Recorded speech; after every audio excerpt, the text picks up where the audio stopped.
ఒక పేద పిల్లాడు తన స్కూల్ ఫీజు కట్టుకోవడానికి రోజు స్కూల్ అయిపోయాక ఇంటింటికి తిరిగి ఏవో అమ్ముకుంటూ ఉంటాడు. అప్పుడు అతనికి బాగా ఆకలేసి దగ్గరగా ఉన్న ఒక ఇంటికి వెళ్లి తలుపు కొడతాడు. కొట్టగానే దాంట్లోంచి ఒక అందమైన ఆవిడ బయటకు వస్తుంది. అతను ఏమీ అడగలేక ఒక గ్లాస్ మంచినీళ్ళు ఇస్తారా అని అడుగుతాడు. ఆ పిల్లాన్ని చూసి తన ఆకలితో ఉన్నాడని అర్థం చేసుకున్న ఈవిడ పెద్ద గ్లాస్ నిండా పాలు తెచ్చి ఆ బాబుకిస్తుంది.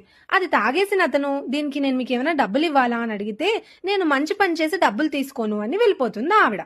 కొన్నేళ్ల తర్వాత ఈవిడికి ఒక భయంకరమైన జబ్బు వస్తుంది. ఈవిడికి ట్రీట్ చేసే ఆ డాక్టర్స్ లో ఆ పిల్లాడు కూడా ఒక డాక్టరే. ఆఖరికి కష్టపడి ఎలాగో క్యూర్ చేసి ఈవిడిని బతికిస్తాడు.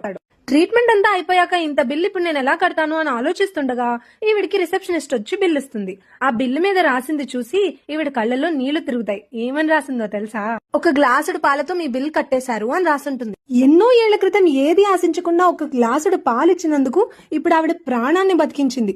మన లైఫ్ లో కూడా అంతే. చేసిన మంచి ఎక్కడికి పోదు. జనాలు అంటారు కర్మ ఇస్ బూమరాంగ్ అని, but kindness is also a boomerang. నువ్వు ఒక మంచి పని చేస్తే అది ఏదో ఒక రోజు తిరిగి వస్తుంది. మనం కూడా అంతే. ఏది ఎక్స్పెక్ట్ చేయకుండా మంచి చేస్తే ఏదో ఒక రోజు అది తిరిగి వస్తుంది. జాగ్రత్త.